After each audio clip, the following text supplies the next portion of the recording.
All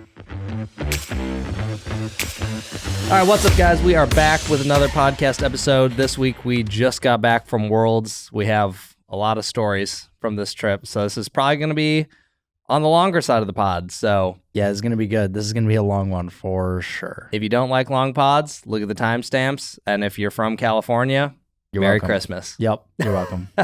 Otherwise, just 2 times speed, baby. That's right. All right, so first thing I want to go over is for those of you who want to buy a Melin hat, they gave me another discount code coming up here. So it will be for tomorrow, the day after this podcast is posted, which should be November 12th, Tuesday.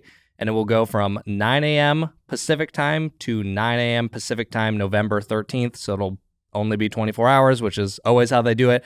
Code will get you 25% off if you use code PBStudio25. So nice. If you've been planning to pick up a Melin hat, now's the time to do it. I actually just bought myself one. Yep. I should have waited for the code because this probably still would have been there, but they do the...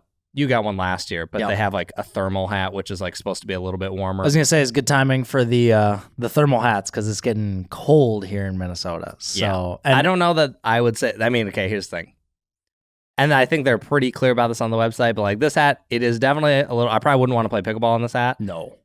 My head probably would get too hot, but this is also not a hat that like if I wore this outside in like 10 degrees, I'm not going to be warm. No. I'm still going to need something on my ears. Exactly. So like, yeah. I will say the thermal hat that I have, even just like in my apartment, which is naturally pretty hot, I cannot wear it in my apartment because my head will just overheat. Yeah, so well, I can wear that apartment. I lived in that apartment for 5 years. That is just a hot building. Yeah, I can wear a normal one, but the thermal ones do actually get warm. But if you want something where you're gonna be like outside for a long time, they do have what they call the lumberjacks, which actually have ear flaps. Yeah, that go it's over. not for me. I love Melin, but that's not for me. Definitely not for you. But some people actually like them, and I might get one.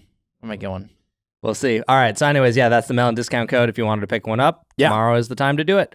One thing I forgot to mention while we were recording this podcast is Stack Athletic is actually running an early Black Friday sale, and they gave me a discount code for you guys that gets you up to 30% off, and that actually stacks with the items that are on sale for Black Friday. So if you were interested in picking up some new athletic wear, this would probably be a pretty good time to do it now. Honestly, I think the clothing is pretty good. I still really like a lot of the Viore I've been wearing, but they did send me some shorts, and I believe it's their Cloud Core baseline hoodie, and I actually like those items quite a bit, and it is a little bit cheaper than Viore. So if you aren't very brand loyal to a specific clothing company, now would probably be a pretty good time to pick some stuff up. And just to be clear, no, they're not a sponsor of the podcast, and this isn't a sponsored ad read. They just sent some clothes over and then offered a temporary discount code for Black Friday that I could offer to you guys. So if you do pick something up, let me know what you think. All right, we're going to go. This is going to kind of bounce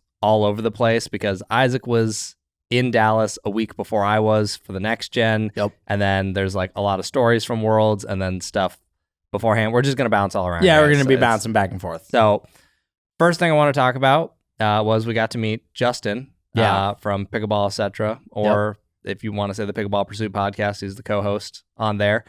Lewis was supposed to be there too, but Dodging us. Man decided to get fake COVID.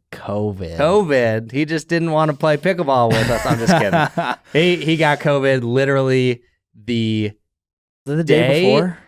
It was either the day before or like the day of. I was messaging him and he was like, dude, I'm not going to be able to make it. He's like, I think it was the day before. He's like, I got COVID. And I was like, oh man, that's such bad timing. Such a huge bummer. Yeah, so that was a huge bummer. But Justin did still get to make it and it was super fun. We had Justin there. Now, I will say, slightly embarrassed myself because we're at our Airbnb.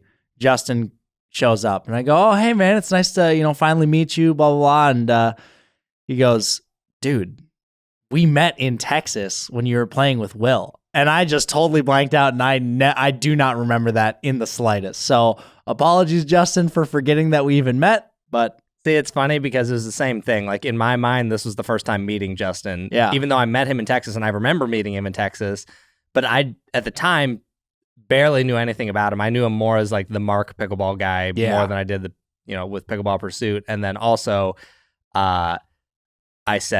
we said like a couple words, like mostly said hi, said nice match, and that was like probably it. So this felt like we got to actually play pickleball. We got to know each other a little bit better. Yep. So he was.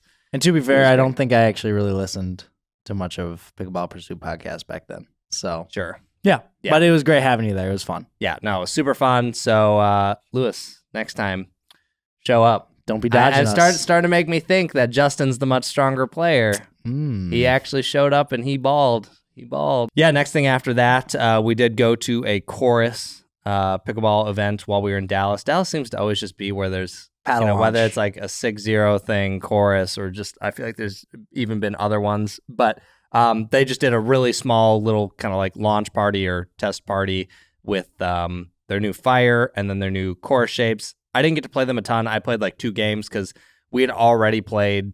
You guys played the money ball that day. I had already played 4 hours of pickleball, and the day before had singles all day, the content creator battle. So like my body was just Let me cooked. Not get too much into it too early, but I will just say that day I was so unbelievably gassed. I had played for 12 days straight of pickleball this whole trip. And at that point, I was like fried. I almost didn't even want to go. But I'm glad I did get to go. It was fun. The new paddles were fun to hit. Yeah. Can we talk much about those paddles? Yeah, we can. I'm pretty sure we're free to say whatever we want. Don't think there's any embargo. Cool. Yeah, it's funny. So there's 4 paddles, right? There was the Echo, the new version of the Shapeshifter, or not the Shapeshifter, the Super Court. Yep. Then there was the Shapeshifter and the Fire. Out of all of those, shockingly, I liked the Super Court the most. They changed the shape. Is not the ugly shape that I disliked so much.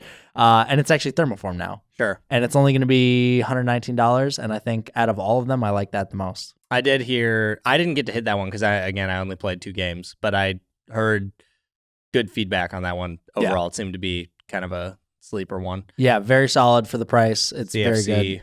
Face, carbon fiber, fiberglass, carbon fiber. It's more plush. It doesn't do anything super special, I'll just say that, but it's just all around very solid. Yeah. And I think out of all of those paddles, it's the easiest to like jump into and just transition if you're coming from something different. So very solid, very good for the price. That's what I'll say. I need more time with the other ones probably before I really give a full breakdown on them. The Fire, I think it probably just needed weight. It needed a little bit more behind it. But I heard somebody put some weight on it and they started liking it way more. Yeah, but either way, it was very funny. I do have to laugh. I forgot to actually clarify because he mentioned it as a joke, but then I was like, I don't know if we're actually joking or if we're being serious. But he was like, just so you know, Chris, there's a whole table of muffins over there, and I don't know if he had actually. Okay, I'm going to assume that those muffins were not there just because of the meme that I like muffins so much. But I did joke. I was like, you know what? No one's ever tried to bribe me, but this might be the closest thing to someone trying to bribe me that I've ever seen. Did I tell you what John said? No. About the muffins? So John was pretty hungry and he grabs a muffin. I was like, John, you're looking like Chris eating a muffin over here. And he goes, man, I can't believe I'm putting this garbage in my body. John is definitely the healthiest eater out of the group. Oh, 100%. Lately, I'll say, I've been trying to eat better, just so all of you know. We talked about this on one podcast episode, and that did motivate me to start eating better. Been eating a lot less sugar, way more protein, and yeah. But on the travel trips, it's hard. Dude, it's so hard. It's so hard. It's so hard. When I have food at home, it's easy. Yeah. I can like have everything ready to go. I can't really cook on these trips. Mm-hmm.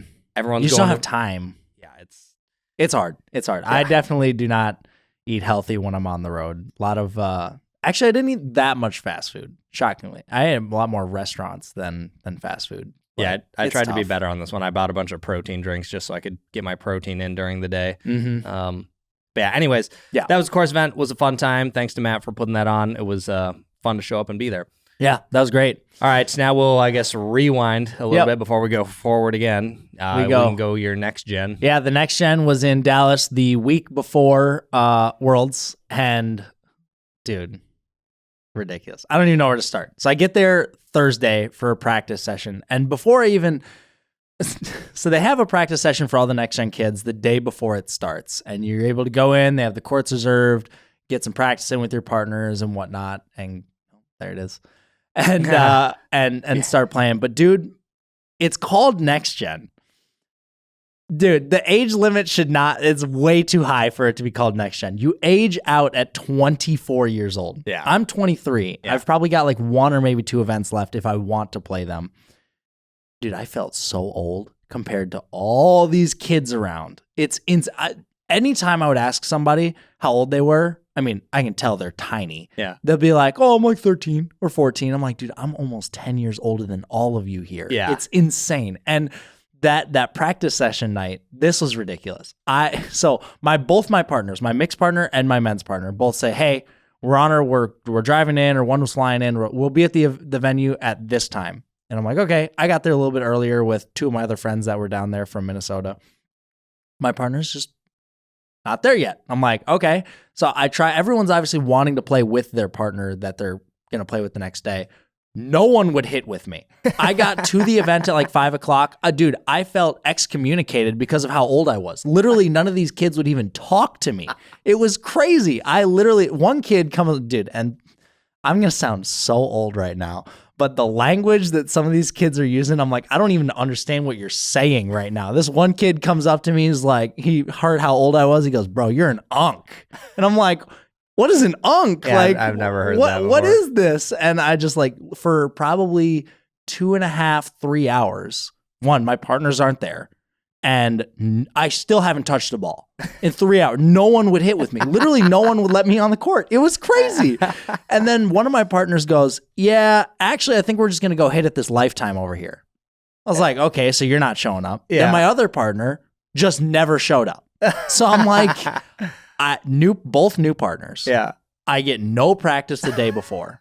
No one at the venue will even hit with me because of how old I am. Yeah. And they just think I'm just like either not good or not cool. Yeah. And I'm like, this is just ridiculous. It was insane. So that was day one of next gen. Well, so here's what's interesting. I think if I had to guess, the age limit was set at 24 within the last couple years because juniors just didn't exist. Mm-hmm. I mean, heck, someone below 20 probably barely existed for pickleball, 2 years ago. It was like that demographic wasn't there yet. Now there's significantly Way more juniors. Way more. I mean, at the PPA, they're everywhere. We'll get to it, but they did a whole live stand or grandstand live stream of just the juniors. So like, There's way more of them now. So I feel like now that it's getting younger and younger, they probably just need to shrink that thing to like maybe below 20. 18 should be the age cap because Sure. there's so many kids that were. Anytime I would ask somebody, they were either 12, 14, or 17. Sure. That was it. It was crazy. And then there was obviously the group of older kids. There was a few people that were, in their 20s, or there was a couple people of 23. So I wasn't alone, but they're like way more well known than I am because I don't get to go to all of these events. Yeah. And dude, it is, if you ever go to one of these, be warned. It is like going straight back into junior high or high school, and it's super cliquey. And if you don't know anyone, it's just hard to break through. And I mean, that's what I would expect at that age. Once people found out like who I was, there was a few people who knew like about Pickleball Studio podcast. They knew who I was, so they would actually talk to me. But then it spread throughout everybody, and then they all actually like started to accept me, and it was really funny. It was funny, but anyways, it's seriously just amazing how good these kids are, dude. Like, I wish I knew what pickleball was back when I was 12, 13 years old. It's honestly insane. So I got destroyed. I mean, I like to think I'm a pretty good player. I'm starting to play pro qualifiers now, and I'm doing decently well. And no, I got absolutely mopped. I think I went 1-2 in singles, which granted, I'm not a singles player. I don't like singles anymore. 1-2 in men's, and then 0-2 in mixed. So I apologize to my mixed partner. I played horribly, but dude, I mean, the kids that are like winning these events are winning APP gold medals in pro divisions. Yeah. I mean, there's literal pros playing these events. I also think insane. at some point, I don't think they can probably do it yet because they probably need like the publicity. They need the participation still. But at some point, I almost feel like, especially since, APP next gen, it's like kind of synonymous or whatever. They're under the same umbrella. Yep. Be like, once you have like gotten a medal, or maybe even you're playing APP consistently, you have a certain amount of points in the pro draw. Yeah, like you should probably just not be able to play next gen because, dude, Jack Monroe's playing next gen. Well, that's what I mean. If you have like Jack Monroe and like this 12-year-old, like the disparity is like probably decently big. So it's like, why you probably shouldn't just let like Jack play anymore. Yeah, it's insane. But I will say, like I said, some of these kids are just so insanely good. So two of the better players who play next gens. They're more well known. There's a guy named Richard Livernice and Spencer Lanier. Yep. They've played together in APP Pro draws. They've made it to finals. Like they're literal pros. Like they're very good. I think they're like 6-0s. And there's these two kids, one named Toma, and I should have looked it up before this. Toma's the one from Hawaii, isn't he? Toma's from Hawaii. Yeah. And his partner, I apologize, I cannot remember your name, but I watched them play against, it was Toma and his partner versus Richard and Spencer. And dude, it went to 3 games, and Richard and Spencer almost lost. It was insane. Toma's crazy. Toma's 12 or 13 for those. I think he's 13 now. Yeah, I watched him play this year in Hawaii, and he was playing the 5-0 division, and kid's tiny. Like kid probably is like the paddle's like the size of his chest. Yeah, like he didn't even come up to like my shoulders yet, and I was watching him play, and I was like, oh my gosh, this kid's actually insane. He is just going to kill everyone. Yeah, he's sponsored by ProKennex. He uses the Black Ace, and dude, the kid is unreal. Yeah. He's so good. So it's very impressive to see how good these kids are at such a young age. It's really cool. Some of these kids were in the pro main draw at Worlds the next week. Yep. So they're getting really, really good. It's cool to see. And also real quick, before we go past this, I can't get away from it. More kids at the next gen. It started with this one girl that saw me from a distance away and then eventually came up to me and asked, everyone thinks I'm this dumb actor, Griffin Gluck. I can't get away from it. I told you, you're the only one who can't see it. It's insane. And then once it spread, you know how kids are. Like everyone just latches onto the joke. Yeah. And all week. And then even at Worlds, anytime any of the next gen kids would see me, they just would all call me that. I told you. I don't know. It's funny. I tried to tell you. But yeah, they the next gen kids, man, they're really, really, really good. So that was the next gen experience. And then we go into UPA Worlds. And so I played Thursday was the practice day. I played Friday, Saturday, Sunday. We did mixed men's singles. That's the order they do next gen in. And then Monday goes straight into the qualifier at Worlds. So I have gotten no break. It has been like 10 hours a day, every day for 3 days straight. So I'm blasted. But pro qualifiers come in. Luckily, I don't play until like 3 o'clock. So I'm like, okay, cool. I'll get to the venue at 1, maybe 12:30. And I get there, hanging out. All the other divisions are playing. It starts to rain. So we go indoors. Everything is apparently super delayed. I don't start playing until like 5:30. Oh, ouch. It was kind of brutal. And it was 1,000,000 degrees inside of the indoor areas at Worlds. Oh, really? It was so hot. Was it just hot that day? Because the other days I was like cold inside. We'll get to that. Okay. It was crazy hot because they had no fans on in the building. And there was just everyone's packed in there because it's wet outside and it's raining. And it's super late. So start the first round. I can't remember the guys that play. It goes to 3. They beat us, we're down 9-3 in the first. And okay, this is a funny story. So I'm down a bunch. And my friend Sam, good friend of mine, who I was actually playing Moneyball with at Worlds, is watching. And I joke around like he's the coach for the week, because he was just watching. And I take a time out and I walk over to him wanting some real advice. And he looks me in the eyes and goes, "Aizec, lock in." And I'm like, all right, guess that's my advice. And I'm like, well, we're down 9-3. Might as well just, I don't know, hit it as hard as I can and see what happens. And I just start ripping my serve, hitting nuclear serves. Yeah. And it was insane. We go all the way back to, we're down like 10-9, and we ended up winning 13-11 the first game. Jeez. It was crazy.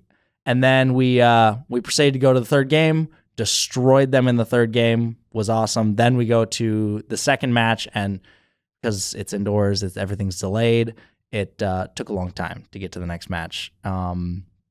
But we played, gosh, who was the names? I believe one guy's name was Chase Womack. And if I'm not wrong, I think he actually watches our pod. So if you're watching this, Chase, congrats, super fun match. They ended up beating us. It went to a third game again and was a super fun match. So that's ended up losing in the second round. And then if we had gone to a third and win that, then you would have made the main draw. You only had to win 3. So you only had to win 3 matches to make the main draw. Went to the second round, lost it in the third game. Was very close. So Was a little disappointed by that.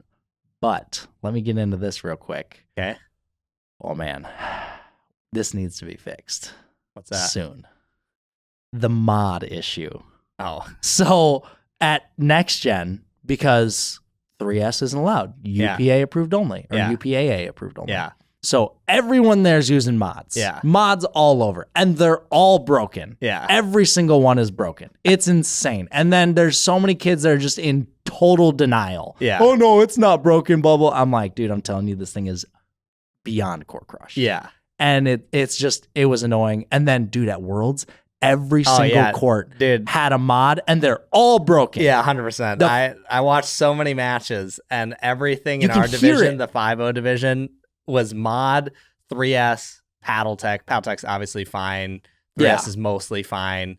And then mod. And then, mod was just everywhere. I mean, the first team, we'll get to it later, but the first team we played was a double mod. Double mod. And they're all broken. So you can hear it from a mile away. They're all just so badly broken. Yeah. I'm like, dude, this is so annoying. The first qualifier team I played, one guy, a super jack dude, had a mod, and his entire game plan was rip a third, get to the kitchen, and if it bounces in front of him, just smash it as hard as you can to body bag you.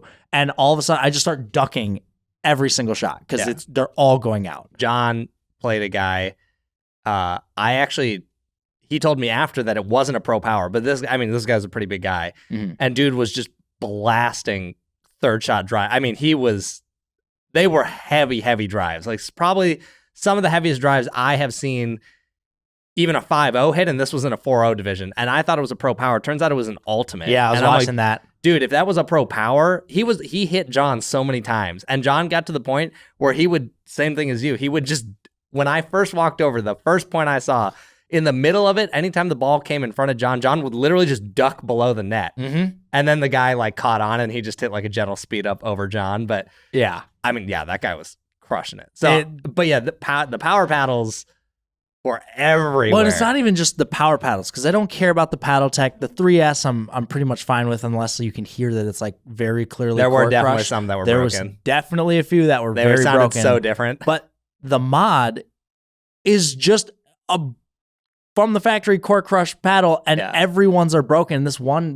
kid. If you're a 5-0 plus player, there's no way it's not broken. There's no way that within a month it's not actually broken to the point where you shouldn't be using it. Yeah, there was one kid we played.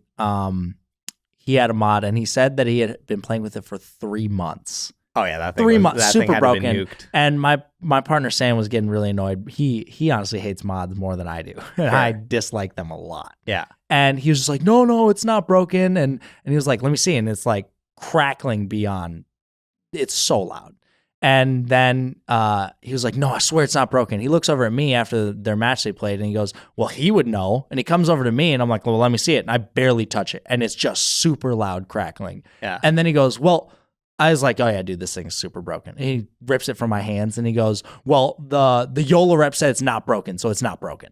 And I was like, man, come on. It's broken. It's like all these. So I'm just like, I'm sick of playing mods. And at the qualifier, they don't test paddles, so everyone can just use a broken mod. Obviously, when they get to the main draw, they're not going to be able to do that. But it's just like, dude, this should not exist. We need to take care of this sooner rather than later, please. As I was watching this tournament, because this is the first tournament I've been to, not since, has it been? This might be my first tournament I've been to since the mod was out, because I had a mod in Kansas, but that was literally right when it came out, so basically no one had it. Anyways, this might be my first tournament where I've seen them, and they were just abundant beyond belief. And what blows my mind about it is a few things. One, okay, not everyone's going to know they're broken, because there's still a significant amount of people who don't even know what core crushing is. Yeah. Like you go to the park. Which blows my mind. Yeah, to me it seems... It's so obvious to me, but... Well, it's just, yeah. To me, I would think everyone would know by now, but they don't. So I don't know how many people just don't know, but let's just assume some of these people do know for a second. I also feel like a decent amount of people know that they're crushed at the factory. Maybe they don't. Maybe I'm wrong about that. But the one kid that said that the Joola rep said it wasn't broken even admitted to knowing that they come broken from the factory. Yeah, and my thought is, I'm like, why are you buying this knowing that it's toast? Now, I understand that a lot of people, they like it when it hits that stage because it's a missile. Like you don't have to swing hard, and you can hit bombs. You can do things that you've never been able to do on the court. So to me, what's interesting is we went from thermals coming out. We didn't really know what the issue was. Everyone loved it. Then we learned what it was, and then it was like, hey, you shouldn't use that because it's broken. Everyone's shamed for it. Yeah, you get shamed people for stop it. doing it. Now with the mod, we've like come full circle, and everyone's like, well, it comes this way, so I love it. Yeah. I like this thing. I'm going to use it. And I'm like, well, no, you are using something you probably shouldn't be using. Exactly. I mean, literally every court had one. There was a court where I saw 4 people had mods. Every player had a mod. I'm like, this is just ridiculous. It's insane. And actually, to go back a little bit, so my partner for the next gen, he played with a Radical tour night, head Radical tour night. Okay, that's what he plays with. He got so sick of losing to 3S's and mods that right before men's on the qualifier day, he bought a 3S and switched to it. And I was like, you really want it in the qualifier? In the qualifier. Wow. Literally, because he played singles right before the men's qualifier and used the head. Yeah. But then because he got so sick of the mod and 3S's that he bought a 3S and used it right before. Like he hit it for like 5 minutes before we played. Yeah. And I was like, dude, I don't know about this. Switching, that's crazy. That's a big jump, dude. Yeah. And he played fine, but it just shows that like no one likes playing against it. And then, well, what are you gonna do? I guess I got to use it. Yeah, you got to use it. So it's crazy. And then also, I totally forgot. It was so hot in there. They eventually turned these massive fans on, and then it felt really good. But something interesting. It made choosing sides of the court really important because one, these fans are so big, it actually caused like a draft that you could feel. Didn't move the ball around too much, but sometimes you could notice it. But the big thing is, there's a good side to bad side. With the fan, way cooler, so it doesn't get as hot, and you can when you take a timeout, it's like easier to rest, and it feels better. The other side was so much hotter. Sure. It was crazy. So it like really mattered which side you played on. Interesting. Before I move on, the thing with the mod is such a fascinating thing to me because I'm like, okay, so USAP, now granted they're in the middle of a lawsuit. I'm sure their hands a little bit tied in terms of what they can do without getting themselves in more legal trouble. But I'm like, okay, USAP's position has kind of always been, if a player knows a paddle's broken, they should retire it.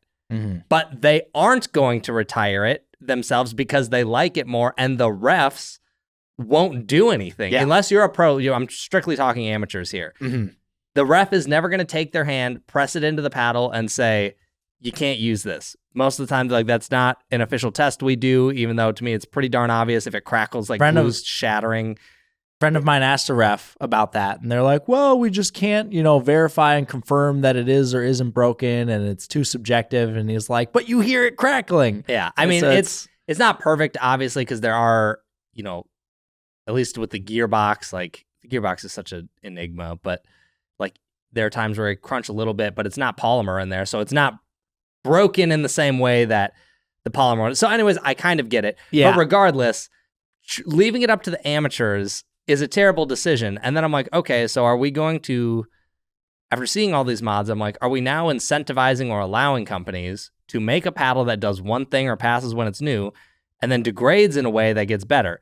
What if I put something on my paddle and after like the surface texture wears off, it's now super sticky? Mm-hmm. Well, yeah, it passed initially, but now it doesn't. So are you just going to tell me all these amateurs can run out to a thing with a paddle that gets way more spin than it should? Like, the mod is so weird to me. Like, it's really weird. It shouldn't exist. It's dumb, and they're just everywhere. And at a certain point, we played so many, and we got so frustrated. Me and my friend, it was just like, dude, everyone should just take a thermal paddle and break it on purpose and use it. Yeah, like, yeah. If you're an amateur, why wouldn't you just take a thermal paddle, core crush it beyond belief, and just blast people away with it? Yeah. If you can learn how to use it properly, it's such a massive advantage. Yeah. So it's like I'm so annoyed with playing amateur events, and I mean, even the qualifiers still have to deal with it. So yeah, it's a mess. Man. They really got to do something about that. Thankfully, it's not. There are other paddles can obviously core crush, but the mods at the division we played was the primary. Dude, they break in like one day. Well, yeah, if you're a heavy hitter, they're just toast so fast. I mean, I've seen people break them in a session. So I don't know. They got to do something about that. It's not great at all. Yeah, it's a bad situation. Okay. But anyways, bouncing around again, before we get into how I did singles, the content creator event, and all that, I want to go over just Worlds. Let's just review Worlds. Let's contrast it to last year. Last year, dumpster fire. Yes. Not a good event. In fact, in my opinion, so bad that it wasn't, oh man, I'm not going to go next year, because it's kind of feels like my job. It's just like, okay, well, you should go regardless. But I mean, last year left a pretty bad taste in my mouth. I was not impressed last year. Bathroom situation was terrible. The event felt like it was delayed super long. Matches were running super late. Dude, there was pro matches running till 1 a.m. last year. Yeah, it was. I mean, it was just ran so unbelievably horrible. And part of that, I believe, is because USAP was involved and they were arguing with the PPA and they were just fighting back and forth. And so either way, I don't care whose fault it was bad. Yeah, it doesn't matter whose fault it was. It was just horrible for everyone there. Yeah. And the weather was terrible. The weather, that also didn't help. Muddy everywhere. It would go so late that it would be super dark outside to where to get to the bathrooms, and there was no lights, and people were like tripping over things. Yeah. Just bad situation. Yeah. So last year kind of sucked. So bar was really low. Yes. But all right. First thing I want to go over. Bathrooms. Much nicer this year. They took note. Yep. They took note. I haven't heard any complaints. I didn't see any issues. The bathrooms were, instead of just like a absolutely terrible, gross porta potty, it was like a slightly souped up porta potty. So it's still porta potty. It still kind of sucks. They would actually flush. Yeah, they actually flushed. It wasn't like that disgusting. Yeah, it wasn't just like you look in there and you're like, whoa, I'm gonna die. You don't want to be there. Yeah. So that was nice. I thought those were a lot better. I believe the bathrooms were just more abundant this year. I believe they just had more. Yeah. I think last year there was only like 10 or 12. It was one spot with only like 10 or 12.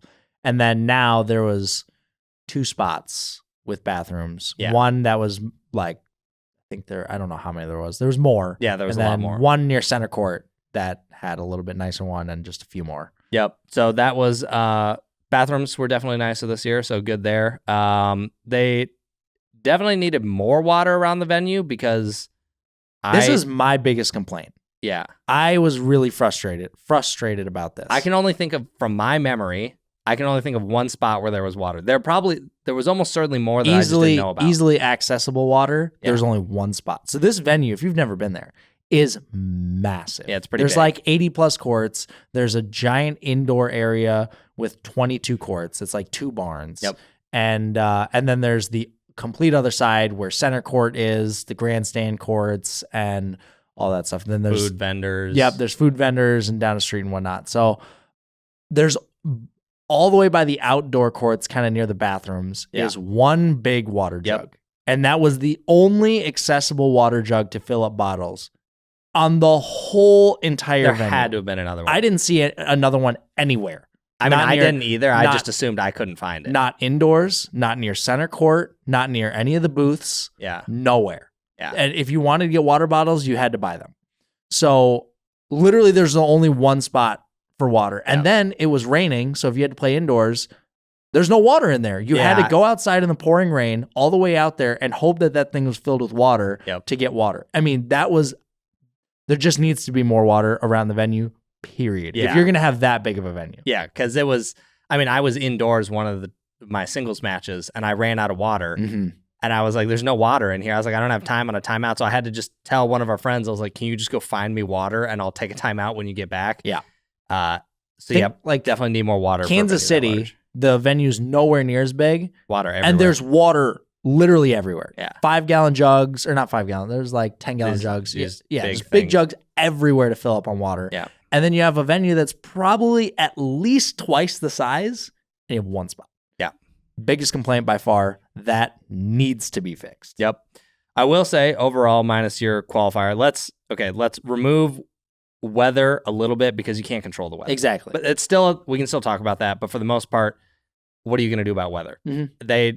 Anyways, I think it ran way smooth this year. So last year felt very slow. Matches were running super late. I mean, I was watching some friends' matches, like past 10 o'clock last year. This year, I felt like by the time you hit later evening, it was just like done. Yeah. Like, I mean, by 7, I felt like all the courts are just being used for rec. Mm-hmm. And So it felt like it ran way smoother. All of mine, singles, our men's doubles, I guess that's all I played. And then I watched, our friends play. And wait times were not that bad. No. I mean, if you go to the back draw, it's always slow because you have to wait for all these matches to catch up to you. It's just how a bracket works. Yeah. But in terms of overall smoothness, I felt like I had enough time between matches and I wasn't waiting so long that I was upset. Yep. Now, that doesn't mean that there probably weren't people who got unlucky and had to wait a long time. But in contrast to last year, it ran a lot smoother. Yeah, I'd say this year was definitely much, much better than last year. How did the money ball go? Because that was the day it rained super hard, but I didn't go to the venue that day. Honestly, not bad, just because I don't think there was that many events running. Oh, okay. So it was much easier, even though it poured. Yeah, there just wasn't many events, so it ran pretty well. I Okay. was pretty happy with it. Okay, that's good. I mean, even with the rain, so that was better. I will say I don't like their indoor courts. Indoor courts are bad. There's several things about the indoor courts I don't like. Some things they can probably do something about. Some of it they can't do stuff about. The first thing is it's like a combination of the lighting, the depth of the room, and what's in the background. The lighting is maybe a little bit dark for what the room is, but to me, that doesn't even feel like the biggest problem. But when I'm looking at the ball, I just lose it so fast. Like I was just warming up singles with Will, and he'd hit a drive from the baseline, and I'm at the baseline. And I'm like, "Where's the ball?" I'm like, "I don't know." You don't see it till it's like 5 over feet the away net, from you. yeah, and it's coming. So I don't know if they just need more lights. I don't know if they can even do that. Honestly, a big part of it for me is the background colors, like the walls are light colored. And it's just, there's not much you can do about it just being a big venue, and the depth is difficult because there's courts everywhere. Yeah. So you're seeing courts and people behind you, and then there's a grandstand court inside, and there's always a crowd there. So you've got tons of people, and yeah, it's just really difficult to see the ball in there. Yeah. I don't really know much you can do about that. Well, yeah, I don't really know what they can do to fix it outside of paint colors different or more light. I don't really know what it is. All I know is I did not like playing in there, and some of the courts were more slick, so the ball wouldn't bounce. It would just kind of skip. It's like the grit and the sand inside of the court was just coming loose, and they just weren't brushed. So you would just some spots you would just slip really bad. Yeah. And then the ball would just never come up. Yeah. It was so difficult to return the ball.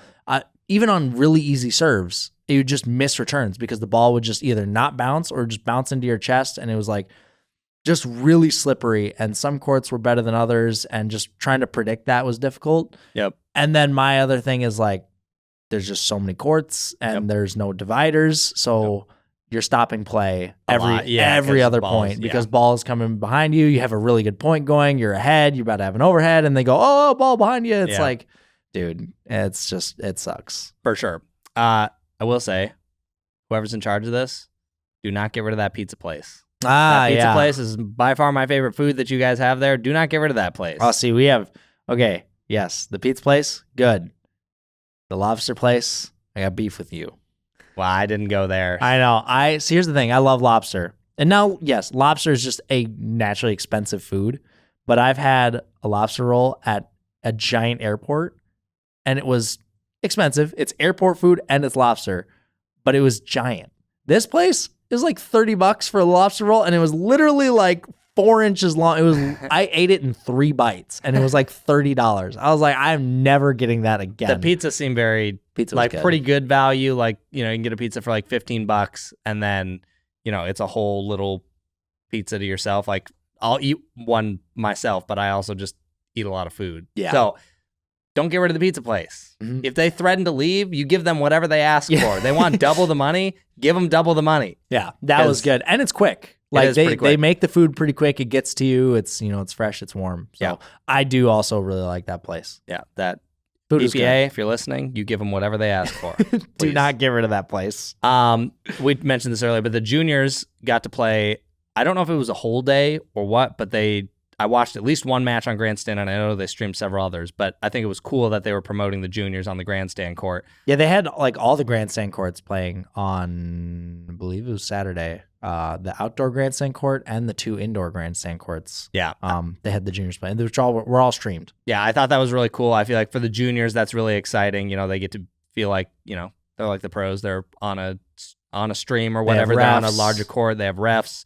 It was fun to watch these juniors play. Again, like we've said, they're just all really good. So good. I think the promotion of juniors is very good. I mean, they will be the future of the sport. We have all these kids now growing up only playing pickleball. They don't have another sport. So I feel like the fact that we're promoting them and encouraging them and like showing probably parents like, hey, look, this is like viable, or this is a thing that they could grow up in. And like, it's cool. It's cool to see the two sides of it. You've got the like younger juniors that are playing juniors and is getting some exposure, grandstand, they're on live stream. That's cool and exciting. And you've got the slightly older juniors that are actually in the main draw playing other pros. Yeah. Like we had Zane Ford playing against, Ben Johns and Colin Johns. Yep. And, that kind of went all over on social media because, dude, Zane Ford just nukes the ball. He hits it so unbelievably hard. And we saw Ben and Colin just miss some drives into the net. So it's cool to see like younger kids playing legitimate pros. Now, did he get beat? Yeah. Yes. But you can tell in a few years, he's probably going to be crazy. And then there's two other girls, sorry, I cannot remember your names, that played Jeannie Bouchard and her partner. Took them to 3. Unfortunately lost it, but kids are so good, man. It's crazy. Yeah, so I think that's really good. I think they're doing a good job promoting the juniors, and I hope that continues to happen just because, I feel like promoting the juniors helps get it into high schools, which helps get it into colleges, which helps scholarships, which means more money, which means more courts, which means more sponsors. Like, it all trickles up. It's all a good there, thing. I feel like. Yeah, we're seeing the college thing get a little bit bigger, which is cool. Yep. I'm excited to see how it all goes. Yeah, and then last thing I have for Worlds, the overall vibe walking up and down the like Pickleball Boulevard this year was a lot better than it was last year. I don't really know what the big difference was this year, but last year I just remember walking up and down it a bunch and just being like, this is kind of lame. Mm-hmm. And this year it just felt better. Yeah, I don't really know what it was. It's like more stuff going on. So like last year there was like booths and people, but wasn't really anything going on. Yeah. It was just like stuff there. But now there was like, they had all like the pickle roll courts and they had a sport court, there was music, and they were just like doing events, giving things away, having kids like getting to play with pros or doing signings and like stuff like that. So it was cool they just had more stuff going on. But I will say the music, I know a lot of people do like it. There's live bands, there's other music going on. I know some people like it, but the stage for the band is literally sharing a wall with like a barn. It's just a thin metal wall that is directly next to the indoor grandstand court that pros play on. And while pro matches are going on, they are blasting loud music, live music, that I kid you not, I could feel shaking the building. Sure. And pros are playing literally right next to that wall. Yeah. I would be so pissed if I had to deal with that. Yeah, like that. For sure. I think just like timing of things and what it just needs to, I didn't like that. Yeah, that's fair. The live music is a little too much for me, but I know a lot of people like it, so they do it. Yeah. Yeah, makes sense. That's pretty much all I have for the overall review of Worlds. I feel like there was big improvements. I think the event this year overall was very enjoyable. I really didn't have that much to complain about. The water was probably the biggest thing for me. I was just like, where the heck can I get some water? Mm-hmm. But beyond that, last year was like a 1.5 star out of 5. This year was like a 3.5 stars. I give him almost 4 stars. But what would have gotten the extra 1.5? Water. We need water. All you had to do is water to get 5 stars. Not 5 stars. Definitely not. That's what I'm saying. What did they got to do to get the full 1.5 stars? We don't know yet. But to get to 4 stars, we need water. Yeah, fair enough. I'd probably agree with that. Yeah, we need water places because it was bad. All right, we'll move on to our play now. Yeah. So Thursday I had singles. Yep. And the weather was iffy, like on the radar the whole week. It was like it might rain, it might not rain. Kind of sprinkled a little bit. The whole morning I was like, I don't even know if I'm gonna go. I was like, I don't really want to play singles. You kept talking about dropping out like the whole day. Yeah, and the night before. It's like, I don't think I'm gonna play. It's like I don't really want to play singles. We have the content creator match, and I would start at 1, and the content creator match was supposed to be at 6. So I was like, okay, if I go to the back draw, I'm gonna have to drop out anyways because I probably won't have time. So I ended up going because it's like, okay, you already paid for it, just play. So I play my first match. I win 11-1, 11-1. That match felt fine. Then I go, I think I had not a bye, but there was a round before me that I didn't have to play. Only a couple people had to do that. So I win my first one. And then my second one, I also win in 2, and I totally can't remember the scores. I think I might have won 11-9 and then like 13-11 or 10-12 or something like that. That match was actually kind of wild. That guy was good. He was fun to play. And I think I was down a lot in the first one, came back and won it. And then I think it was pretty similar in the second. He was kicking my butt. And I was like, okay, don't lose this. I was like, I don't want to play 3. If he goes to 3, he wins. So I ended up coming back. But there was a point. I still feel good about this, but I was like, man, I'm going to be so mad if I just threw this match. I'm up 10-7, and I hit a shot up the line at the net, and he's like turning around to try and chase the ball. And in my eyes, that ball was like this far. Like it was very, from where I was standing, it looked very out. So before he even turns around, like I already had my finger up and was like walking back to the baseline, and I like turned around as he's turning around, and he's got his hand down. Like the ball was in, and I was like, no, I was like, I'm pretty sure it's out. I was like, so, and I wouldn't want to win on a bad line call anyways. But then, so I was up 10-7. He comes back to 10-10, and I was like, you lost because of that line call or whatever. And then thankfully I didn't, but I was like, you would lose this because you gave an honest line call. You and your line calls, man. And yeah, but I would still rather. I wouldn't have wanted to win it that way anyways. It would feel bad. I agree. That's how I was in the qualifier. Even the first game, we were funny because they yelled at me a ton for the line calls, but I'm very confident about all my line calls. And there's a bunch that I was very generous on, and everyone after my match was like, dude, you're way too generous with those line calls. Sure. And I have it all on video, so I'll watch it back. But the other thing for you is you can't remember the score to save your life. That's only happened once. No, but do you remember, but Hawaii when you went there and yes, you were forgetting the score and giving up scores, and then this one, you call 5. I can't remember what it was. I'll tell you exactly what happened. It's my first match of the day. It's the second game. I won the first one 11-1. I'm up however many in the second. It was like 5-2. He calls a timeout. Yep. And when we come back, always you win the point on 5. Yes. Timeout. We set our stuff down, take timeout, and I always, normally in a tournament, I say the score out loud as we're taking the timeout so they hear it and I hear it and we both know. Well, I came back and picked my paddle up and went, oh shoot, I don't remember what the score was. And then I asked him, I was like, do I have 4 or 5? Because I was up 4-0 or 5-0. And then you guys looked at me and you were like, no, you have 6.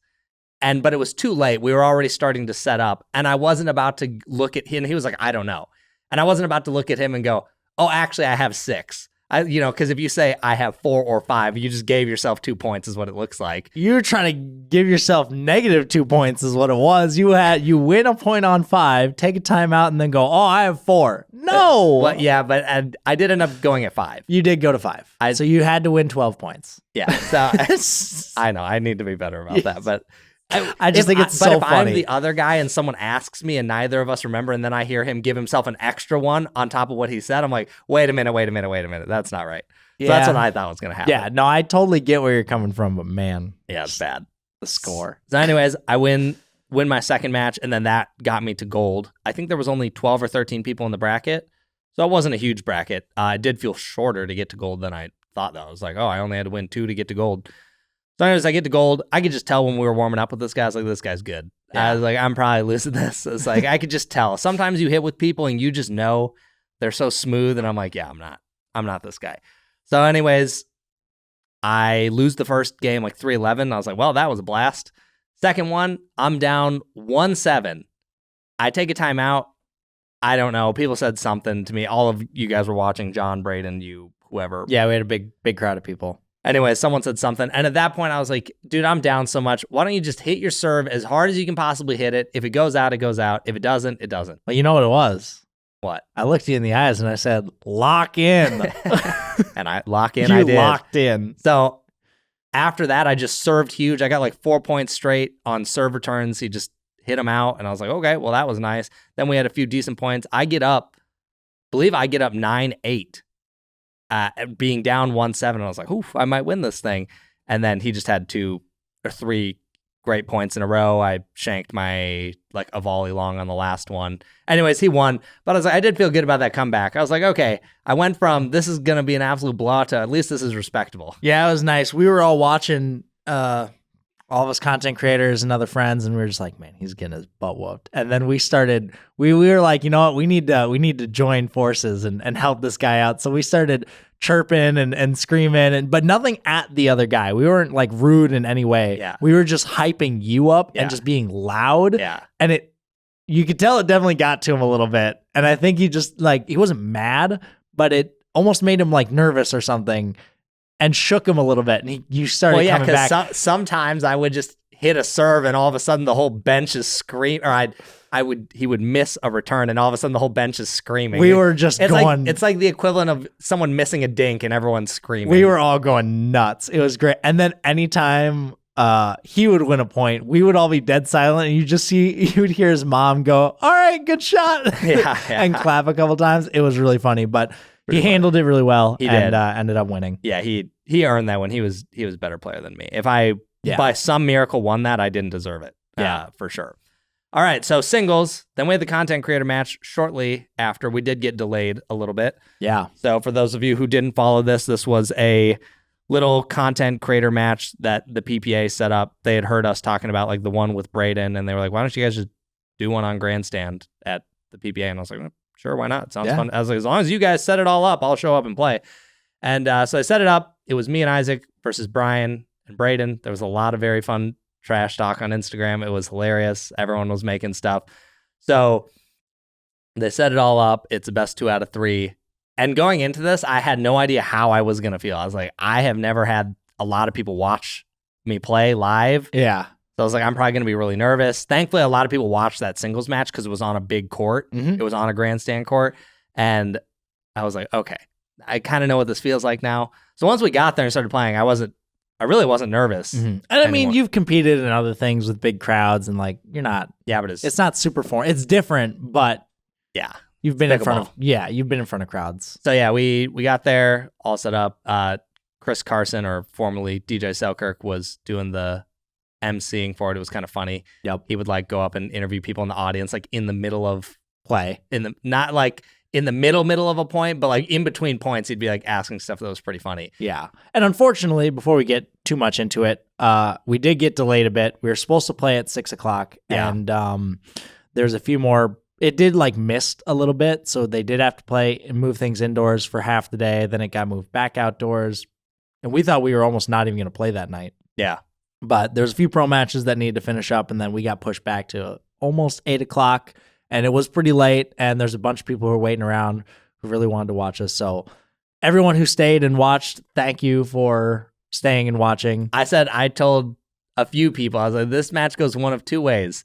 Absolutely no one is going to be there, or it's just like a packed house, and it's way more people than I expected. It ended up being somewhere in the middle. Yeah, it was kind of in the middle. There wasn't a ton of people. It definitely cleared out a little bit, but there was definitely some fans there watching. Somewhere in the middle, there was decent amount of people there. So again, thank you to everyone who stayed and watched. It was really cool to have you all there. It made it more fun for sure. Yeah. So it was a lot of fun. I guess there's not too much to go over. Aizec and I ended up winning it in 2. I think we won 11-6, 12-10. Yes. And we were up 5-0 in the second game. We were up 8-0 in the first game. In the first one, we were up 8-0. just destroying them. We started goofing around a little bit more. We were cruising a little bit. And then when we got to 10 in the first one, I went for a nasty Nelson on Brian. I was hoping it was Braden. Braden is the one I wanted, but I was like, we're at 10. This is my only chance to do it. I missed. That was pretty funny. We won the first game. I did get called on a foot fault in the second game. I was such a good Ernie. I was so mad that was a foot fault. Yep. I could not believe that was a foot fault. Ref doesn't miss. But it was some of the things that I thought were just really funny was Chris Carson's obviously talking to people in the audience, and in between points, he goes up to this one lady and he's like, all right, which Olsen brother do you think is better? She pauses for a second and she goes, Aizec. And I was like getting ready to return a serve, and I just looked up and was like, oh, come on. I was like, it's me, or I said something like that. And then the serve comes and I shanked it long, and I was like, everyone just laughed. And everyone was laughing. Oh my gosh. I was like, the timing. The timing was really funny. The crowd was really getting into it. There was, Chris Carson was just roasting everyone. Yeah. But like when Brian and Braden got way down, he kept going, man, it's target Chris. And they started to chant, everyone in the crowd, target Chris, target Chris. And then they for some reason, they kept hitting the ball to me. And then Chris Carson's like, they know I'm the stronger player. Chris Carson goes, guys, that's the wrong target. So it was really funny. And then there's what's his name? Connor Derrickson was in the crowd. He had a really funny sign. He did. I'll try and give you the picture, but it was just a picture with a Rubik's Cube and it said stick to cubing. Yeah. He people were walking onto the court and just being really funny. So it was a blast. We had a ton of fun. I went for a Nasty Nelson. Also on missed match into point. the net. The cardinal sin of Nasty Nelsons, you never miss in the net. It was dead on though. It would have hit him. It would have hit him. It was on Braden, and I hit that ball as hard as I possibly could. Yeah. I ripped that thing. I was so disappointed I missed that. Yep. Because we were up 10-8. Yeah. And then they came back and got to 10-10, and then we won it 12-10. It was good though. I felt, especially in that second game, I was like, oh, okay, we're playing pickleball now. There was some really nice hands battles. Braden had a nice Burt. Brian had a good ATP. Yeah, there was good points. The play, I think, was pretty good overall, given the circumstance, first time playing in front of a crowd and everything. So Braden told us that he was extremely nervous the entire time, which I find funny because, like you said, you weren't very nervous, and I was just think it was just because of the cruising. singles match, to be honest. Really? I think because I had just gotten done playing a while ago and had people watching, I think it kind of cooled me off a little bit. I was like, oh, this isn't a big deal. I was like, it doesn't matter. It's no one really cares. Yeah, I was honestly just more excited to get to play on camera and play in front of people, and the environment was just fun. Yep. That I just wasn't even thinking about being nervous. So it was a ton of fun. Yep. Would love to do more stuff like that in the future. It was a blast. Yeah, for sure. So good match, Braden and Brian. Better luck next time. You're lucky I didn't bust out the metal bone. That's all I got to say. We'll see if Brian deletes those posts of his or if he changes those. That's pretty funny. Okay. All right, moving on. So 2 days later, we played men's doubles. Well, I guess you can go over the money ball quick if you want. Yeah, money ball was meh. It was I think my partner and I were just so out of it from playing so much that we just were not locked in. Yeah. And yeah, we don't even talk about that. We only went 2-2. It was terrible. Yeah, but it didn't look good when I looked it up. Yes. And so I'm only going to mention this because we played this team later. But a team did pickle Aizec and Sam in the money ball, and then the next game was 9-11, so that one was closer. But we'll come back to that. Yeah, we'll circle back. Actually, we're circling back to it right now. Yeah. Okay, so our first match the next day.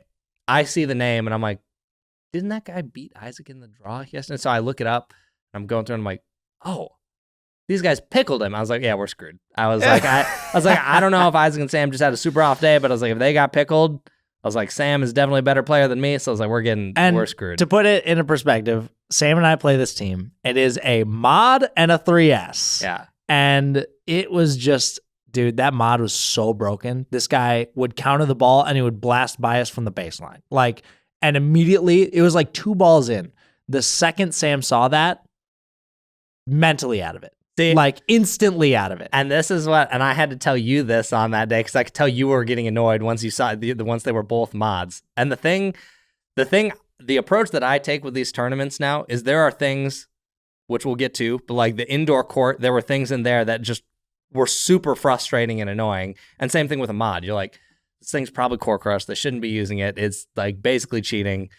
But I'm like, there's literally nothing I can do about it. I can't get a ref to take it away. They're not going to take it away. So I'm like, at that point, whatever. I just have to not think about it. Because the more you think about it, just the whole match is gone. And that day on the money ball, we were just so physically out of it because my body was hurting. And then mentally out of it, they were just it was bad. Also, I hate to throw you under the bus, Sam, but I really had the worst parts of Connor Garnett that day. He missed every serve possible. So we both hit our serve really hard. Sam hits the ball super hard. Yeah. Something about him he missed 7 serves into the net. He missed 5 serves long. And then I was like, dude, just kind of spin it a little more and hit a little softer. Just get it in. Instantly misses it long. I'm like, all right. That's how today's going to go. All right, so Aizec just joined the Travis Redenmeyer pod, I guess, where he just roasts his partner. I did just roast my partner a little bit, but he knows it. We talked about it, and yeah, it was. I had Connor Garnett that day with the serves. That's really funny. But yeah, then the next day when we played those guys, they were both mods. Now the other guy switched to a mod. Which was the guy that had the 3S before? The guy on the right that we were targeting. Okay, he had the 3S, and he switched to the mod. Okay, so we started this match. We actually started pretty decent. I believe we started up like 4 or 5-0. Yeah, we started up pretty good. Was feeling nice, and figured out reasonably quickly. Okay, we should probably just drive it at the guy on the right because he's not doing a lot with it. He's just kind of bunting it back or dump it in the net, or he would just miss it long, because if you can't control it, it sails. So that was kind of the plan. Game 1 didn't feel too bad. The score was closer. I think both ended 11-8. They both ended 11-8. So they were tighter, but they didn't feel tight in the moment. Mm-hmm. The second one felt tighter. We were up a lot. We were up 9-2. Yeah, they had a big comeback all the way up to like 7-9 or 9-8 or something. I think it got up to 9-8 at some point. Yeah, so they had a really big catch up there. Or no, we got to 10. That's right. We got to 10. We had them 10-2. Then they got up to 8, and I was like, dude, because we got the ball back a couple times, and they got side outs, and we're like, dude, it's 1 point. Just finish the match. Yeah, just close it. So yeah, we ended up closing it. It sounds like maybe they just weren't on that day. I don't know, they were stacking, and the guy originally with the mod, not the 3S, when we played him in the money ball, was doing way more. I mean, he was playing mixed. He was taking every ball. He's clearly the stronger player, hitting more speed ups off the bounce. When we played him in the morning on men's, he was not doing nearly as much. Sure. So maybe he was just slightly off that day. Yeah. But yeah, we ended up winning 11-8, 11-8. Yeah, so that felt good. I was like, okay, well, at least the team that pickled Aizec, we didn't go down first match of the day. And I think I was more motivated to win that because I was so upset about losing the day before to Broken Mod. So I was like, I need vengeance for me and my partner, Sam. Yep. And then second match, I looked up the name and I saw a name Tom. And Will told me that his buddy named Tom, who he's told me a lot about, was going to be in this. And I was like, okay, it's probably him. He comes up to me and says, hey, I'm Tom. And I was like, and he had an accent. I was like, yep, this is Will's guy. And Will told me, like, this guy's hitting with some of these pros. He's hitting with, like, Robert Slutsky, I think Chris Hayworth. And, like, Will keeps telling me how, like, he's just a very good player. And I was like, okay, well, unless this other guy, his partner, sucks, there's a good chance we lost this one. And honestly, I don't even think that team was, I think on average, they would beat us. Yes. But our score ended up being like 111-211. We got destroyed. And collectively, we probably had 8 missed returns because that indoor court, like we were talking about earlier, would not bounce. It just wouldn't bounce. It was, I didn't even feel like the serves were, I mean, they were decent serves, but they weren't, oh my gosh, I shouldn't be able to return this. And it was just net, long, wide, shank. It was just like, I don't know what to expect from the bounce. We missed way too many returns. That was pretty frustrating. But it's funny you say, like, staying mentally in it and not thinking about things you can't control. Because the second you realize, I looked at you, the second you realize you knew it was that Tom guy, you mentally lost it. No, I looked over and you just like, you were done. I could tell. Dude, I swear I could tell you were done. I felt in it the whole match. I just like, no, I felt fine the whole match. It was just like, I don't know what to do against this guy. I was like, the guy keeps like burning me in different spots, or like we'd get into hands. He clearly immediately must have known who we were. Yeah, I think he texted Will when we were about to play because he did not, instantly to start the match. I did not get to touch the ball. Yeah, every ball, every dink went to you. It also didn't help that I missed like 3 easy dinks start of the match, and I think they were just like, all right, go to him. This guy. Yeah. So yeah, that didn't help. But yeah, I mean, they were definitely a better team. They were good. That Tom was just a really good player. Yeah, Tom was really solid. So yeah, ended up losing that one pretty badly, which was a bummer. And then we go into our third match, and I see a name, and I'm like, where do I know this guy? I'm like, I know this name. I know this guy. And I was like, oh, I played this guy last year with Will, also in Texas. I was like, this is the guy that we won our first game, and Will and I looked at each other and said, dude, I feel like we're just playing rec. Like, that was really easy. Then we lost both the games straight after that. And like, dude was getting pumped, and like he played way better after that. And the same thing happened again. We start up 5-0 on these guys, and like I hit probably 2 perfect lobs in the beginning, and I was like, man, I am feeling it. I was like, this is a great match. they had a couple, they got a side out, they get a couple points, like maybe we missed something easy. The guy starts getting really pumped. And then, dude, I don't even know what happened after that, but they had a huge run. I feel like I just blacked out. I honestly could not even tell you any point from that match. I just erased it from my memory. I can't think of anything that happened. Well, yeah, I imagine after you smashed the ball that you blacked out. What's funny is I wasn't even intending to break the ball. It was not my intention because I like to like smack the ball with my paddle when it's on the ground and bounce it up like with a tennis racket you do with a tennis ball. And I just must have hit it way harder. No, bro, and it just like crushed the top of the ball. Hold up. Everyone pause here for a second. First of all, I can't remember what happened. I haven't watched the tape back yet. I think we lost a point. We should have won. It might have even been the point that you went for the tweener. I can't remember. Anyways, I think it was a solid point overall, but we lost it. There's no way you were trying to bounce that ball. I turn around and I just see you wind up and boom. It was not that big. Dude, I'm gonna pull that up later. There's no way. But anyways, that ball was nuked. It was flat as flat can be. And I was like, yep, we lost a point for that. And the ref didn't do anything. I think she just didn't see it. But we for sure should have got deducted a point because you're not allowed to break the ball. Like out of frustration. Like pros have done that. And you lose something for that. Yeah. But then they were up like 14-5, 14 something like that. And then we had like a really nice stretch of like, got a really nice side out, had some really good points, went on a little bit of a run, lost it, and then they ended up winning. So, but in that little bit of a run, I was like, oh, I think we're going to win this. I was like, we're coming back. We had a chance. We started playing really good in that stretch. Yeah. And then I don't even know what happened. Yeah. It was, like I said, I literally cannot tell you anything that happened in that match. I don't remember a single point. So all I got to say is the next time I see this guy, I just got to start down because I've started up on this guy every time and he beats me. So next time I'm going to let him start up like 7-0. And then I'm going to come back and win it. So, yeah, 1 and 2, not the best result. But honestly, first match, I felt really good about. The second match, for sure, both of us could have played better. I felt like we just played terrible that match. Oh, yeah, 100%. Nothing about that was good.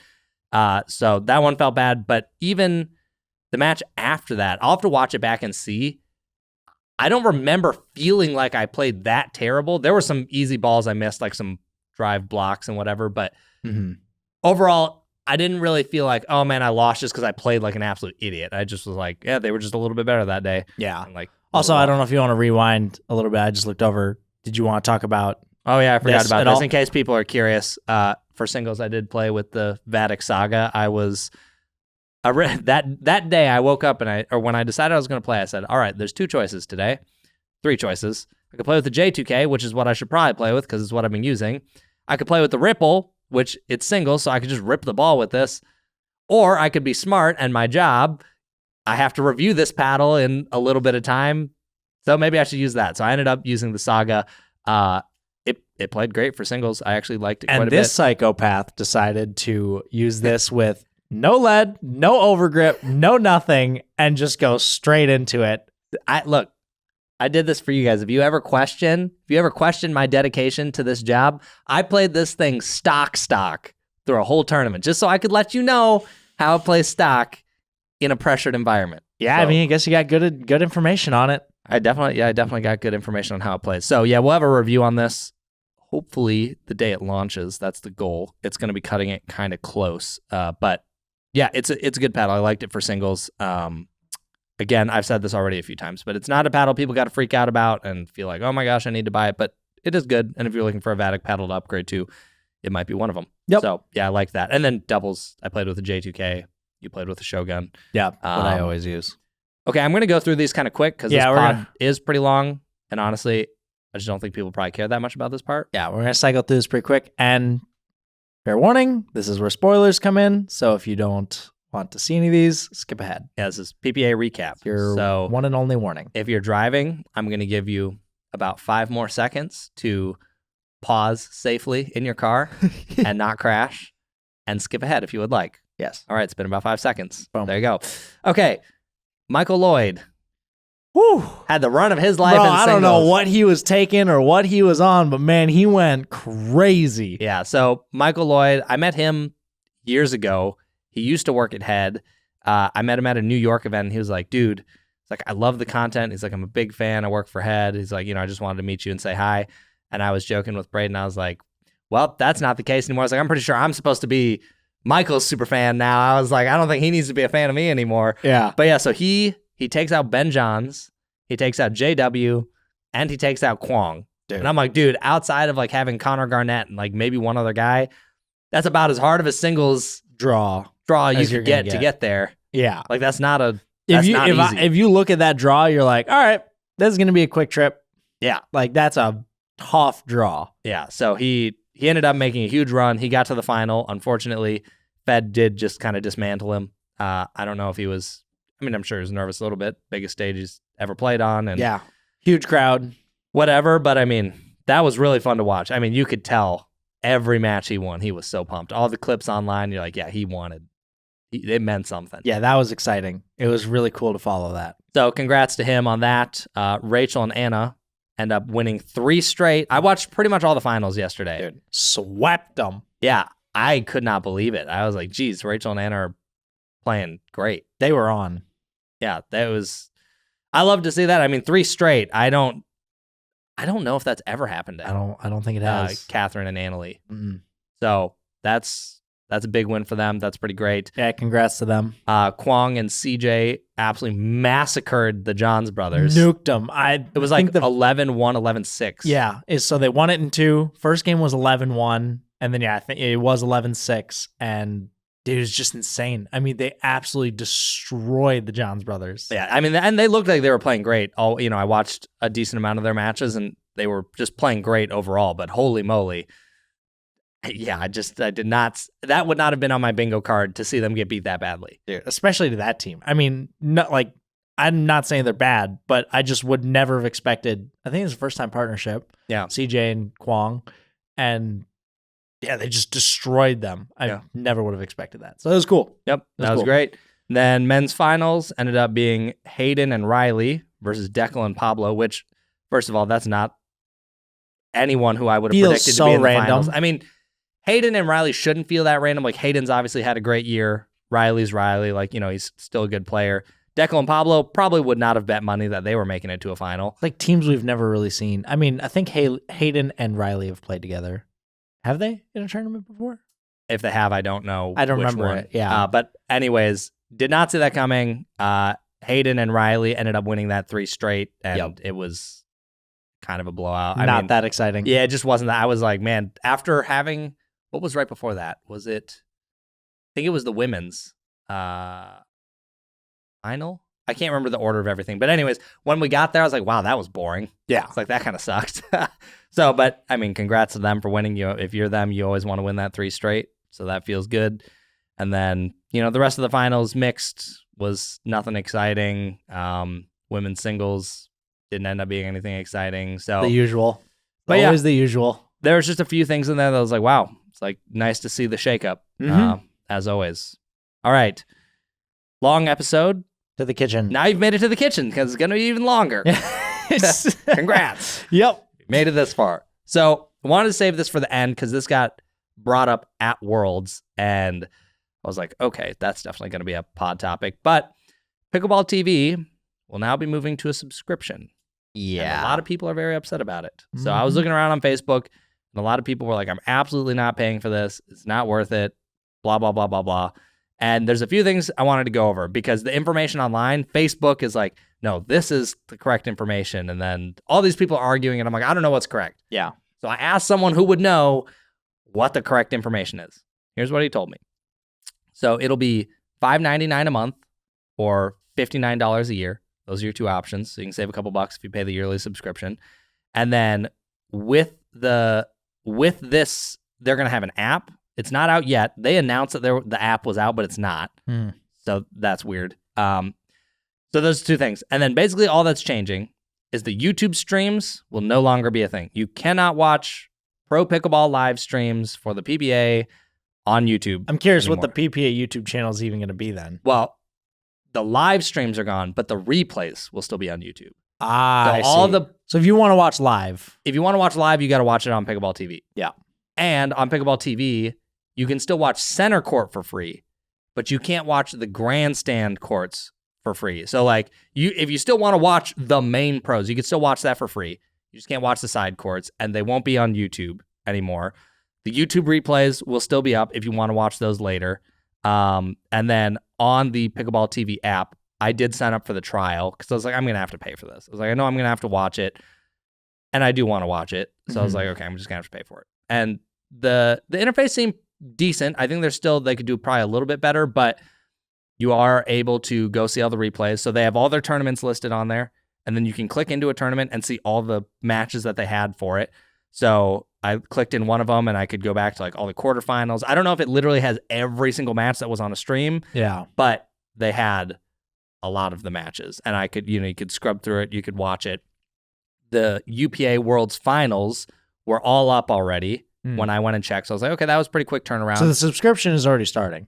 You can subscribe right now. Yes. There's a 30-day free trial, which is what I'm on right now. So basically, I don't think it's as bad as people thought initially. Like, I think people thought, oh, I just can't watch pro pickleball anymore unless I pay. You can still watch center court and grandstand. Like, personally, I don't even watch the grandstand courts. What you're saying is you're paying to watch a horrible live stream because the grandstand courts are streamed so horribly. I was going to get there. So the other thing that you do gain access to with the subscription is the ability to rewind and whatnot. Oh, dang it. There it is. Got him. Got him, baby. I was going to make it through the podcast without that. I might have said it before, but that's the first one. Dang it. I'm sure that guy who counts these is just laughing at us. Oh, everyone's laughing. We recognize it now when we say it. Shoot. It's hard to stop. Anyways, so yeah, you can rewind, which is nice because you can't do that currently, and it's really, really, really annoying on pickleballtv.com that you can't rewind to see a highlight or something. So frustrating. So annoying. And also, everyone thought this all goes live in January. This all happens whenever the app gets approved. That could be today when this podcast goes out. That could be a week from now. I don't know when it's getting approved. All I know is that I was told there's a good chance it's not January. So this could all come into effect before the next tournament even happens.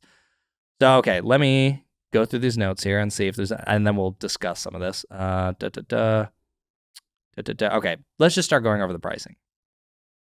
I see both sides of this. I think, one, it's a little weird for the current stage that pickleball viewership is in to charge for it. Yep. To me, it doesn't seem like that many people watch. Let's say you take, now granted, I don't have the numbers for like PickleballTV, the website. They have probably way more insight to that, and that's probably why they can even do this. Yeah. But historically, when it was just on YouTube, it was like peaking at 5,000 live viewers. It's not that many people when you consider that there's allegedly 30 million plus pickleball players and who knows how many tournament players. Okay, so 5,000 people, not that many people watching. And then there's a lot of people on Facebook who are very enraged by this. They were very like, I'm never going to pay for that. The way I looked at it is I was like, okay, I don't like that they're charging for this. But what other pro sport thing can you stream for free? Not many that I'm aware of. Granted, I'm not a big sports watcher, so I could be completely way off base there. But also, $5.99 a month is like a single coffee. Now, I'm not a coffee drinker, but I'm like, or it's just one meal that I eat out. Like $6 is not that much money. I will say it's really not that much money. In other sports, if you want to have access to everything, you do typically have to pay for it. Otherwise, if you want to watch, like, I know, like for football, like for home games, like say we wanted to watch the Vikings, you can watch for free on like local networks. Otherwise, you have to pay for it. But so yeah, I'm not that mad about it. But every single person I've talked to said they refuse to pay for it, and they will not. And every single person. And the thing that I agree with the most is I'm like, okay, especially because it's the grandstand courts that they're taking away. I'm like, okay, so hang on, let me get this straight. To watch the worst product that you offer, you want me to pay money for it. The stream that everyone complains about being absolute garbage, you want us to pay money for it. Yep. That is where I'm kind of like, okay, if you're going to make me pay for this, then you better make it good. Either maybe not a full equivalent to center court where we have like the jib and everything. I'm sure they're not going to do that. But at least stop letting it be like 380p or 360p quality. Dude, you know the what I mean? quality is terrible. A lot of times the camera will be like crooked. The score is not updating. Score's not updating. Like, there's just so many things wrong with it. Like, it just needs to be a more refined product if you're going to charge for that stream. Like, fix the scoreboard consistency, make higher quality cameras, have more camera angles, because currently there's only 2. It's typically a baseline and a kitchen cam, and that's it. Yep. Have more cameras and maybe a couple camera operators so you get a more dynamic view. Yeah. We don't have any of that right now. Yeah. And now you're going to charge for it. So that's pretty bad. Yeah, I think charging for that specifically is a tough sell. And the fact that you can still watch center court for free. I'm like, okay, well, that's good. Yeah. That's something that a lot of people either just didn't know or left out, because I'm like, okay, well, you can still watch the most important matches, the ones that people really care about, for free. Yep. And you don't have access to like the rewind or being able to see the replays after. But okay, well, you can catch the replay on YouTube if you wait enough days. Yep. And then rewinding, you couldn't rewind on Pickleball TV anyways, as it is right now. So it's kind of just, it feels like nothing really changes, but I am still understanding why people are upset about them trying to charge I agree. for it. There's only ever been a couple times where there's been like a really interesting match that was on Grandstand that I wanted to watch. Yep. But other than that, not much. And then also, typically, commentators on Grandstand are usually either people who are like new to it or there's issues with it. Like, we had issues when we were commentating going on. I even got to commentate, which was kind of cool. Zane Navratil had his choice of picking a co-commentator, and he chose me, and I went and commentated with Zane. But his mic was super quiet, and mine was louder, and no one could really hear him. And so it was like, there's just so many things about Grandstand that just like don't work. Yeah. And that need to be fixed if you're going to charge for it. I'm not that upset about the concept of charging for it. It's a professional sport. If you want to grow it, they need to make money. I understand that. Yeah. But charge for a good product. Yeah. That's all I ask. Yeah, for sure. Charge for a good product, make it better to watch. I initially, when I was thinking about it, I thought, okay, this obviously limits exposure for people in terms of like, well, okay, now they can't just turn it on and watch. But I think I'd almost go back on that. I think that statement is still a little bit true. But if I think about the progression of someone getting into watching pro pickleball, because I remember when I was brand new, I went to YouTube and I looked up pro pickleball and I watched some YouTube matches. And since all of those still exist, you can still find those and watch those and get into it and be like, that was cool.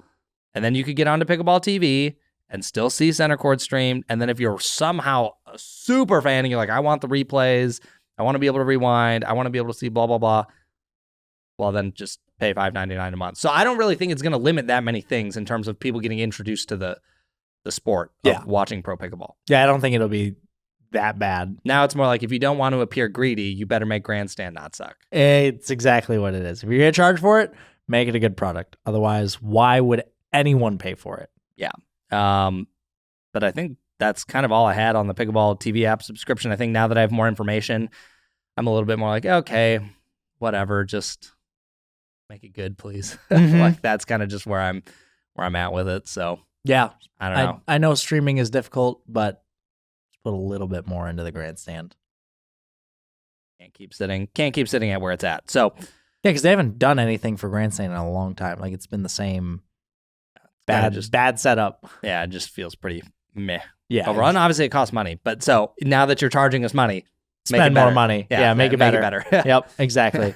Otherwise, I think that's kind of it. I'll just say real quick, if you've made it this long in the pod, then thank you. And I just want to say huge shout out to everyone who came up to us, said hi, talked to us, took pictures. Like, super fun meeting all of you. I really enjoyed it. It was so awesome. We got to meet people from all over the place. It was really cool.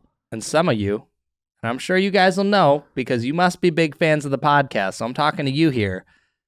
You guys thought you were funny coming up to me and going, "Hey, Aizec," and then I would just laugh, and then they'd go, "Nah, I'm just kidding. I know who you are." And I'm like, "Oh yeah, so you think it's funny to refer to me as the wrong brother?" I'm like, "That's what this guy's supposed to get." I was joking around because I was like, "Wow, the progress we've made from last year to now. Everyone last year thought I was you and didn't think it was a joke. It wasn't a joke. They were serious. Yeah. To now they're actually coming up to me saying my name, knowing who I am. It's like, thank you. I appreciate all of you guys that, recognize me. Guys, I'm trying to keep this kid humble. I'm trying to keep him humble. And in a year, you guys have managed to, I don't know how much we've inflated the ego, but come on. You were supposed to help me out here. I feel like you didn't.